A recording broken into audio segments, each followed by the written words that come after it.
नमस्कार, माया खबरों की से मैं यज्ञ जोशी। आइए बढ़ते हैं खबरों की ओर। कोटा में स्थित कोटा विश्वविद्यालय के सभागार के शिलान्यास समारोह के बाद पत्रकारों को संबोधित कर रहे शिक्षा एवं पंचायती राज मंत्री मदन दिलावर ने कहा कि अब शिक्षा विभाग का शैक्षिक सत्र 1 अप्रैल से चालू होगा ताकि बच्चों को समय पर किताबें मिल जाएंगी। उन्हें गर्मियों की छुट्टियों में पढ़ने का समय मिल जाएगा। अभी तक शिक्षा सत्र जुलाई से शुरू होता था। कोटा यूनिवर्सिटी में पत्रकारों से बातचीत में दिलावर ने कहा, अब स्कूल शिक्षा, संस्कृत शिक्षा व पंचायती राज विभाग के सभी कार्यालयों में राष्ट्रगान और राष्ट्रगीत होगा। राष्ट्रगान और राष्ट्रगीत में उपस्थित रहने वाले कर्मचारियों की हाजिरी लगेगी। दिलावर ने कहा कि स्कूल आने वाले विद्यार्थियों की जानकारी उनके माता पिता को होनी चाहिए। माता पिता को पता होना चाहिए कि उनका बच्चा स्कूल पहुंचा या नहीं। विद्यार्थियों के स्कूल नहीं पहुंचने पर इसकी सूचना शाला दर्पण में रजिस्टर्ड नंबर पर अभिभावकों को मिलेगी। इससे अभिभावकों को अपने बच्चों के बारे में जानकारी मिल सकेगी। हमने इसकी तैयारी कर ली है। जल्द ही आईएएस व्यवस्था को शुरू करने वाले उन्होंने कहा, हमने तय किया है पंचायत राज, शिक्षा एवं संस्कृति विभाग के ऑफिस अब राष्ट्रीय गान से चालू होंगे और राष्ट्रीय गीत से ऑफिस बंद होगा। राष्ट्रीय गान और राष्ट्रीय गीत में मौजूद होने पर ही उपस्थिति मानी जाएगी।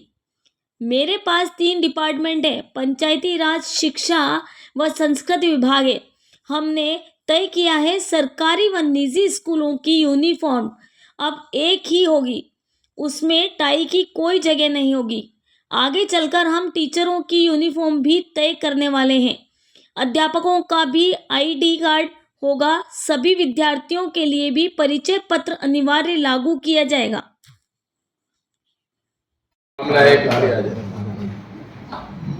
हमारा जो शैक्षिक सत्र है शिक्षा विभाग का 1 अप्रैल से प्रारंभ होगा। अभी तक 1 जुलाई से प्रारंभ होता था, क्योंकि आप जानते प्रशासनिक वर्ष और वित्तीय वर्ष भी 1 अप्रैल से प्रारंभ होता है और इसलिए हमने शिक्षा विभाग ने तय किया है कि शैक्षिक सत्र 1 अप्रैल से प्रारंभ होगा। इसके कई फायदे हैं। 1 अप्रैल के आसपास बच्चों को किताब मिल जाएगी तो गर्मी की छुट्टियों में पढ़ने का, अध्ययन करने का उनको अच्छा पर्याप्त समय मिल जाएगा और कई फायदे इसके। इसलिए हमने ये तय किया है कि 1 अप्रैल से शैक्षिक सत्र प्रारंभ होगा। दूसरा है कि जो हमारे विद्यालय में विद्यार्थी होते हैं उनकी जानकारी माँ बाप को पूरी होना चाहिए कि वो स्कूल में पहुंचे हैं कि नहीं पहुंचे हैं, क्या वो छात्र हो छात्रा है। इसलिए स्कूल में यदि छात्र नहीं पहुंचा तो उसकी सूचना अभिभावकों को मिलेगी, क्योंकि उनके रजिस्टर्ड नंबर हमारे पास मसाला दर्पण पर है कि आपका बेटा या बेटी आज स्कूल नहीं आया है। ये सूचना उनको मिल जाएगी तो पता चलेगा माँ बाप को कि उनका बेटा या बेटी कहाँ है। इसकी हमने पूरी तैयारी कर ली है। बहुत शीघ्र ही इसको हम प्रारंभ करने वाले हैं। दूसरा है कि हमने ये भी तय किया है कि जो हमारे पंचायत राज, संस्कृत विभाग, संस्कृत शिक्षा यानी और हमारा शिक्षा विभाग के जितने ऑफिसेज हैं वो अब कुछ दिनों बाद से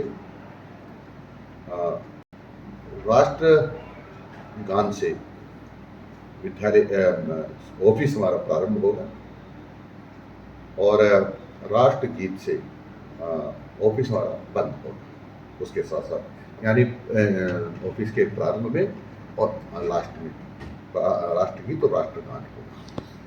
ये हमने तय किया है। इसके साथ ही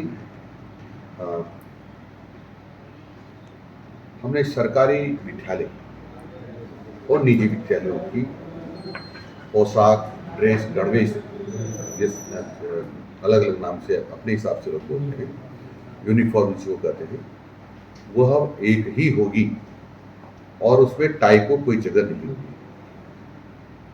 जैसे शर्ट है, नेकर, पैंट जो भी होता है, जूते, वो सब एक जैसे होंगे सरकारी और गैर सरकारी में।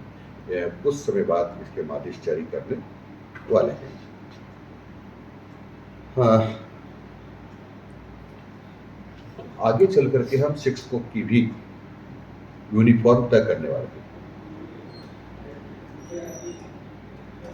और हमारे अध्यापकों का भी आईडी कार्ड होगा। अध्यापकों के आईडी कार्ड के बाद यानी परिचय पत्र के बाद हम उसके आगे जाकर के हम सभी बच्चों का परिचय पत्र लागू करने वाले हैं। ये कुछ बातें थी जो आपको मैंने बताई है, क्योंकि बहुत महत्वपूर्ण बातें थी। उपस्थिति को लेके हमेशा चर्चाओं में रहे हैं, तो उसको लेके भी कोई नया नवाचार या कुछ जो कि शिक्षक कभी समय पे नहीं पहुंचते हैं, कभी मैं इसीलिए मैंने कहा ना कि जब वो राष्ट्र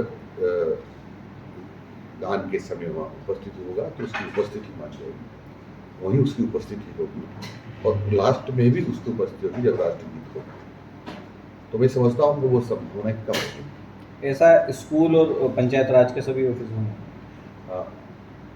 मेरे पास तीन डिपार्टमेंट है, पंचायत राज, शिक्षा विभाग, संस्कृत शिक्षा विभाग, तीनों के कार्यालय।